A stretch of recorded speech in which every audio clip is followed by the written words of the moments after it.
Don't wake up in the same place that you started the day before. I was traveling home from Arizona and I took a red-eye flight. Taking a red-eye flight, I tend to convince myself that's a really good idea. Why? Because I would rather wake up and be home, or at least be at the airport that can get me home the next day, instead of sleeping, getting a good night's sleep in a hotel room like a normal person, and then getting on a flight and then being home the next day. But I can tell you, this is the last time that I took a red-eye flight, and here's why. I'm sitting there in the airport in Arizona. I'm exhausted from the conference that I just attended all day long. And my flight's supposed to take off in about 10 minutes. And at that time, I get the worst news possible. I bet you can get it. Your flight is canceled. Yay! Flight's canceled 10 minutes before I'm supposed to take off on a red-eye flight home, exhausted from the entire day. So what do? I stand up in absolute shock, look around. Everybody else is shocked. And then what else happens next? If you've ever been in a canceled flight, the person comes over the PA and says, everybody over to the customer service line, we're going to help get you home.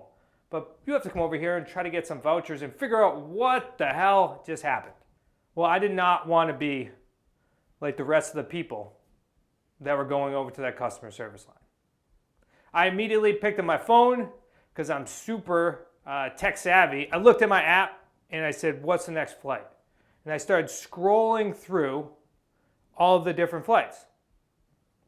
Now, as you can imagine, they all just started to get filled up. So what I did next was just pick a flight that was going to get me closer to the Northeast. I picked a flight, I jumped on that flight, and the next morning, I woke up in Philadelphia. Now, why did I do that? I did that because the number one thing I had in my head was, don't wake up here. I needed to be closer to my home. Because I knew if I could get one step closer, even if it wasn't exactly to the airport that was going to take me home, I needed to get someplace closer, so I did not wake up in Arizona. That's a simple lesson that I take every single time, not only just on flights, but a simple lesson that I tell myself with anything I do in my life. If I know that I can just get one step closer to my goal and don't wake up in the exact same place, not just physically, but mentally, in the exact same place where I started my day, then I know I'm always going to get closer to my goals. So taking this from a practical standpoint and not just from a nightmare from an airport, set your goals and then set your incremental goals as well. See, as I'm sitting in the airport, I had one goal in my head: get the direct flight, go to Boston, and then drive home to Newport, Rhode Island. But unfortunately, we got sidetracked there. So my goals slightly shifted. And I just thought, if I could just get slightly closer to where I need to be, I'm going to put myself in a better position to accomplish that goal of getting home. So instead, I shifted and went to Philadelphia instead of waiting and sitting in the line with everyone else at customer service. So as you're thinking through the story and relating it to your life, look at the goals that you have. And do you have those incremental goals so that no matter what, tomorrow when you wake up, you're one step closer?